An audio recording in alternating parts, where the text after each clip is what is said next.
అనకాపల్లి జిల్లా నర్సీపట్నం రాబోయే ఎన్నికలు జగన్ అహంకారానికి తెలుగువారి ఆత్మగౌరవానికి మధ్య పోటీ జరుగుతుందని, ఎన్నికలలో తెలుగువాడి ఆత్మగౌరవం నిలబెట్టాలని తెలుగుదేశం జాతీయ ప్రధాన కార్యదర్శి నారా లోకేష్ పిలుపునిచ్చారు. జగన్ కి బాగా ఇష్టపడేది ఏంటి?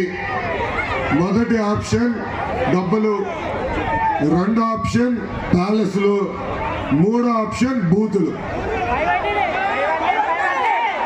ఏ ఆప్షన్? మూడో ఆప్షన్. తల్లి మనం పొద్దున్న లేచిన తర్వాత, పొద్దున్న లేచిన వెంటనే మనం సుప్రభాతం వింటాం, లేదంటే మంచి పాటలు వినాలనుకుంటాం. కానీ జగన్ గారు లేచిన వెంటనే బూతులు వింటారు. తల్లి పడుకునే ముందర కూడా నిద్ర పట్టినా కానీ బూతులు వినాలంట. ఇది నేను చెప్తాం కాదు తల్లి, స్వయంగా వాళ్ళ పార్టీకి చెందిన ఎమ్మెల్యేలు, ఎంపీలు ఈ రోజు వచ్చి బయటికి చెప్తున్నారు. చంద్రబాబు నాయుడు గారిని, పవన్ అన్నని, మీ లోకేష్ని తిట్టపోతే వాళ్ళకి టికెట్లు ఇవ్వరంట వైకాపా పార్టీ. ఎంత అన్యాయంగా చూడండి.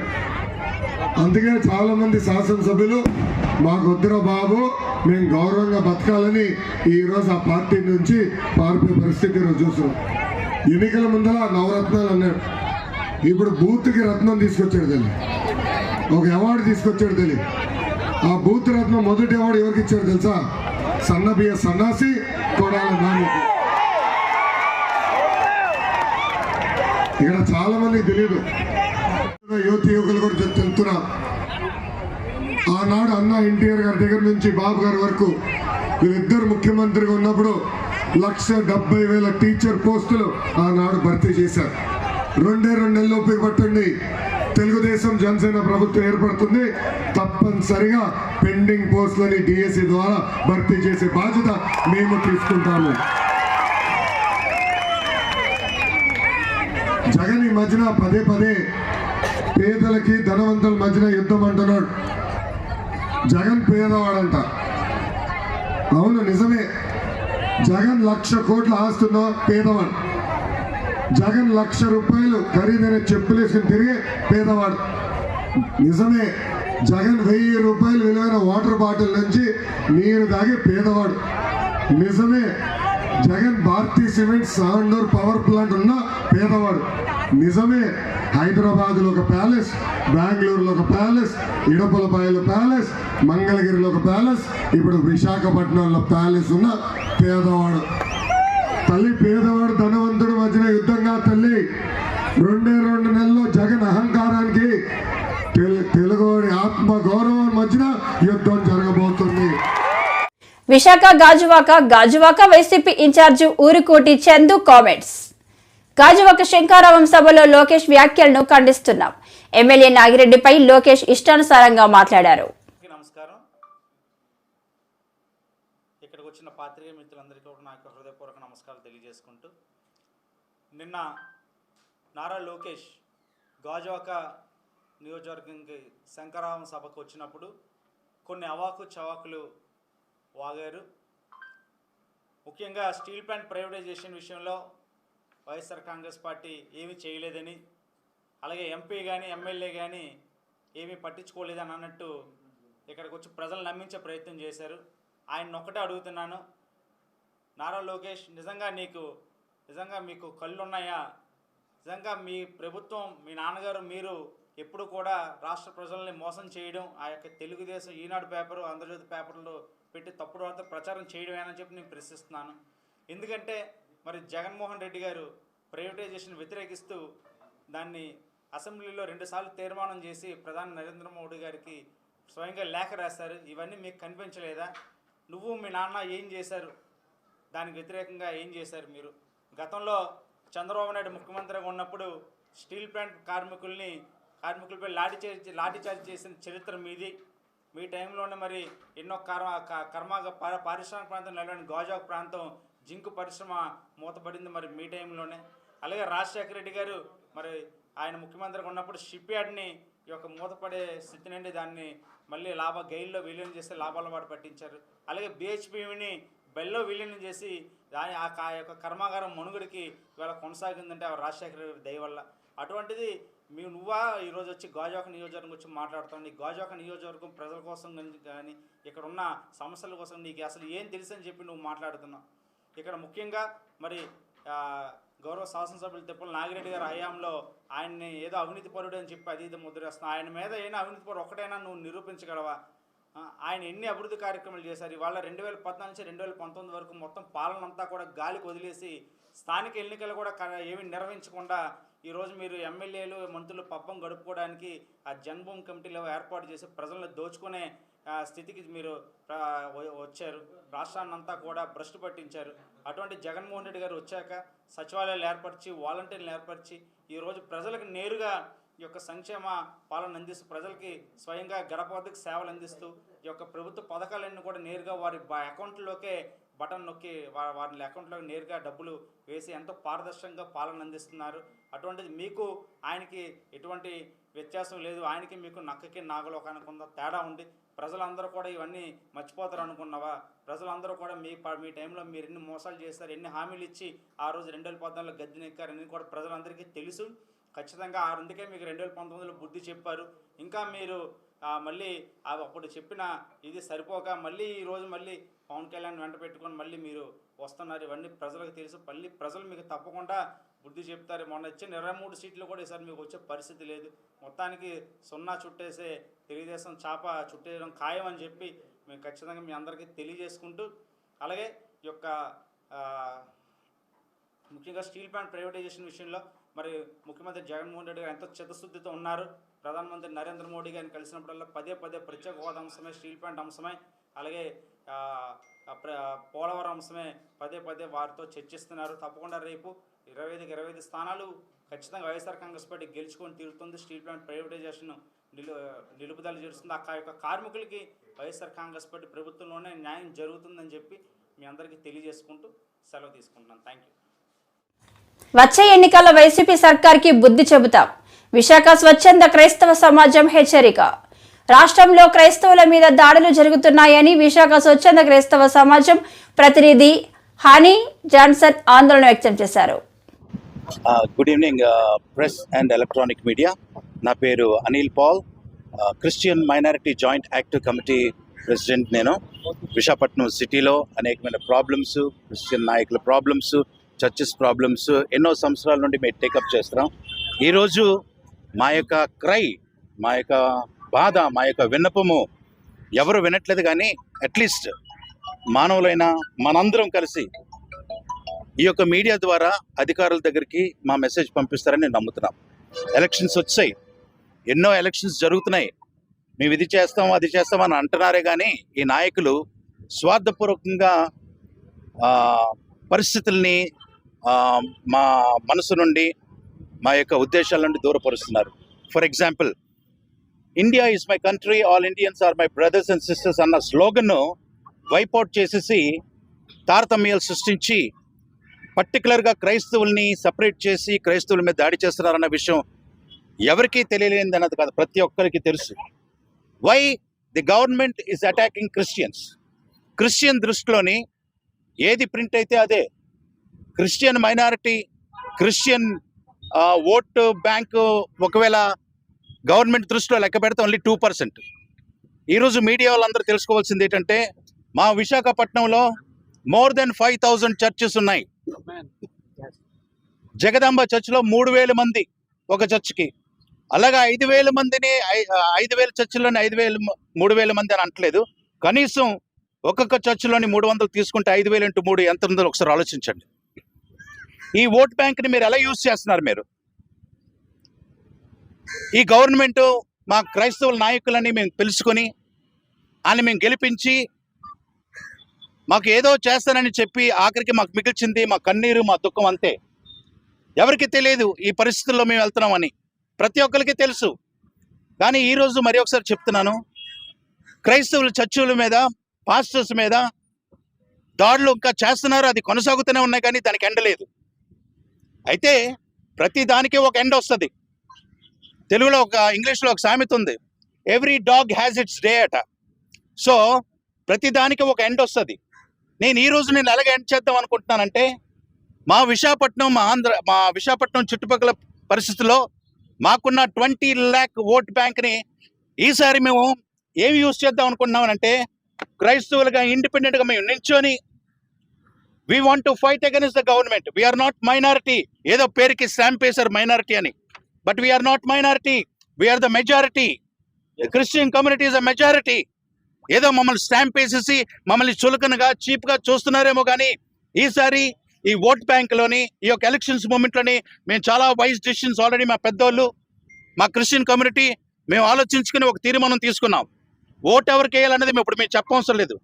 ఆ లాస్ట్లోని ఈ మీడియా చూస్తున్న నాయకులేంటి, పొలిటీషియన్స్ ఏంటి వాళ్ళందరికీ తెలుస్తుంది ఆ రోజు ఏమవుతుందని. ఇంతవరకు మా జేమ్స్ వికే గారు చెప్పినట్టు 20 సంవత్సరాల నుండి పోరాడినా సరే మాకు ఒక బరిల్ గ్రౌండ్ ఇవ్వలేని పరిస్థితి గవర్నమెంట్.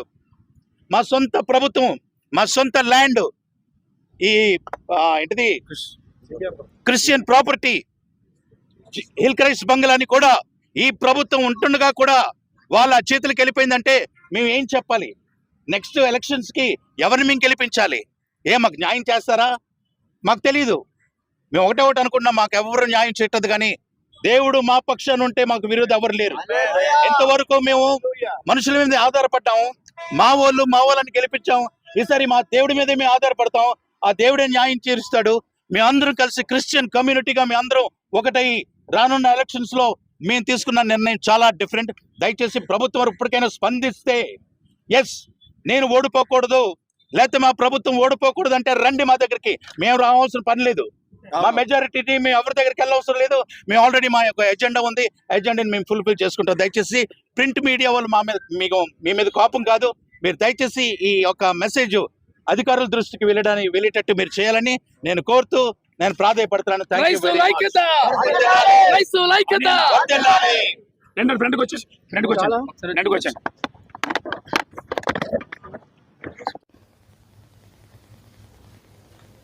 దేనికి సిద్ధం? ఈ వైసీపీ ప్రభుత్వంలో అభివృద్ధి ఏముంది? విధ్వంసం తప్ప. సంక్షేమం పేరుతో 10 రూపాయలు ఇచ్చి 100 వరకు వెనక్కి తీసుకునే విధంగా ఉన్నాయని ఎమ్మెల్యే గరబాబు అన్నారు. పథకాలన్నీ కూడా సుమారు 120 పథకాలు రద్దు చేశారు. తెలుగుదేశం పార్టీ పేరు చెప్తే, చంద్రబాబు నాయుడు గారి పేరు చెప్తే ఆ రోజు దళితులకు ఇచ్చినటువంటి సప్లాన్ నిధులు కావచ్చు, ఇన్నోవా కార్లు కావచ్చు, నిరుద్యోగ వృత్తి కావచ్చు, 11 డిఎస్సీలతో 150,000 టీచర్ పోస్టులు కావచ్చు, రైతు రుణమాఫీ కావచ్చు, అన్నదాత సుఖీభావ కావచ్చు, పసుపు కుంకుమ కావచ్చు, చంద్రన్న బీమా కావచ్చు, పండుగ కానుకలు కావచ్చు, పెళ్లి కానుకలు కావచ్చు, అన్నా క్యాంటీన్లు కావచ్చు, ఇరిగేషన్ ప్రాజెక్టులు కావచ్చు, అమరావతి లాంటి వాటిలో 16 లక్షల కోట్ల పెట్టుబడులకి ఆ రోజు 10 లక్షల ఉద్యోగాలు అనేటువంటివి కూడా, ఇవన్నీ కూడా చంద్రబాబు చెప్తే గుర్తుకొస్తూ ఉంటాయి. మహిళల కోసం అయితే 22 పథకాలు తీసుకొచ్చాం. బట్ ఇప్పుడు జగన్ రెడ్డి గారి పేరు చెబితే ఏమి గుర్తొస్తాయంటే బాబాయ్ పైన గొడ్డలు వేటో, కోడికత్తి సీనో, ఈ ప్రభుత్వం తాలూకా టెర్రరిజమో, లేకపోతే పిట్ప్రోకో, ల్యాండో, శాండో, ఈ వైను మైను మాఫియాలు ఇలాంటివి గుర్తొస్తాయి. లేకపోతే గంజాయి విచ్చలవిడిగా ఈరోజు ఈ రాష్ట్రంలో. సో ఈ రకమైనటువంటి బ్రాండ్ ఇమేజ్ ఈ స్టేట్కి, వీటితో పాటు ధరలు, అప్పులు విపరీతంగా ఈరోజు రాష్ట్రంలో తనఖాలు, భూములు తనఖాలు, ఇవే కదా ఈరోజు ఉంది.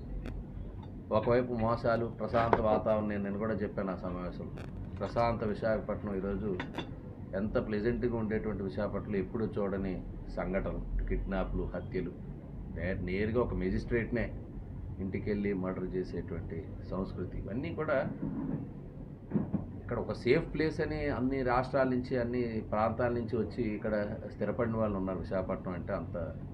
కాబట్టి ఈరోజు రాష్ట్రంలో పాలన కావచ్చు, మన ప్రాంతంలో పాలన మ్యాక్సిమం మీరు ప్రజల్ని ఈ 5 ఏళ్లలో ప్రతిపక్షాలను ఫేస్ చేయలేదు అసెంబ్లీలో కానీ ఎక్కడైనా. ప్రశ్నించే వారిని అసలు వారికి ప్రశ్నించేటువంటి వ్యవస్థ ఉండకూడదనేటువంటి పాలనలో ఉన్నాడు ఆయన. అందుకని ఎవరు ప్రశ్నించినా ఈరోజు ప్రెస్ మీట్లు ఎప్పుడు ఒక్క ప్రెస్ మీట్ అనేది డైరెక్ట్గా ప్రెస్ను కూడా ఫేస్ చేయాలి. ఈరోజు 4.5 ఏళ్ళు ఈరోజు దేశవ్యాప్తంగా చూసిన అనేక మంది ప్రజాప్రతినిధులు చూశారు అందరూ కూడా. సో ఒక ప్రెస్ మీట్ కూడా పెట్టే ధైర్యం లేదు. ఒకవైపు ప్రజల్లో కూడా వస్తే ఎక్కడా కూడా మనుషులు కనబడకుండా లేదా పరదాలు కట్టుకొని పర్యటనలు చేస్తున్నటువంటి పరిస్థితుల్లో సుమారు ఇప్పటికే 77 మందిని మారుస్తున్నారు. ఈరోజు నమ్మకం అనేటువంటి పదం కానీ లేకపోతే సిద్ధం అనేటువంటి పదం కానీ వచ్చినప్పుడు మీరు అంత సిద్ధపడినప్పుడు మీరు ఒకవైపు శాసనసభ్యులను మారుస్తున్నారు, ఒకవైపు ఓట్లు తీసేటువంటి కార్యక్రమంలో ఉన్నారు. సో ఎక్కడ మీకు నమ్మకం ఉంది? అపనమ్మకం మీకు ఉండబట్టే ఈరోజు ప్రాంతాల్లో ఓట్లు తీసేటువంటి కార్యక్రమాలు కావచ్చు, లేకపోతే అభ్యర్థులు మార్చేటువంటి పనిలో కానీ మీరు సిద్ధంగా ఉంటే ఇవన్నీ కార్యక్రమాలు ఏంటి అని చెప్పేది ఈ ద్వారా తెలియజేస్తూ, అభివృద్ధి అనేటువంటిది, సంక్షేమం అనేటువంటిది ఆ రోజే చంద్రబాబు నాయుడు గారి హయాంలో జరిగింది. నేను కూడా మొన్న సమావేశం చెప్పాను, విశాఖపట్నంలో కూడా హుదూద్ ముందు హుదూద్ తర్వాత అనే విధంగా విశాఖ నగరం అభివృద్ధి చెందింది. ఈరోజు ఏదైతే ప్రభుత్వం ఏర్పాటుకి రాజధాని అని చెప్పినాక మెట్రో గురించి కానీ అనేక అంశాలు చెప్పారు. ఏదైతే మేజర్ ప్రాజెక్ట్స్ ఈరోజు ఐటీ సెక్టార్లో కావచ్చు, ఇతర సెక్టార్ ఇండస్ట్రియల్ సెక్టార్లో కావచ్చు, ఎకానమీ పెంచడానికి విశాఖపట్నానికి ఒక ప్లాట్ఫామ్ ఉంది కాబట్టి దానిలో తీసుకున్న నిర్ణయాలు ఏమీ లేవు. ఈరోజు ప్రభుత్వం వచ్చారు. సీఎం జగన్మోహన్ రెడ్డి వచ్చే ఎన్నికల్లో ఓటమిని చూడలేక పాత్రికేయులపై దాడులు చేయిస్తున్నారని టీడీపీ నేత నాగూర్ అన్నారు. వస్తున్న ఎన్నికల్లో జగన్మోహన్ రెడ్డికి భారీ ఓటమి దక్కుతుందని అన్నారు. అంటే వాళ్ళ క్వాలిఫికేషన్ ఇదై ఉండాలి అని నువ్వు చెప్పకనే చెప్తా ఉన్నావు. ప్రతిపక్ష నాయకుల మీద దాడులు చేస్తే మంత్రులు ఇస్తావు, పత్రిక ఆఫీసుల మీద దాడులు చేస్తే నువ్వు ఎమ్మెల్యే సీట్లు ఇస్తావు.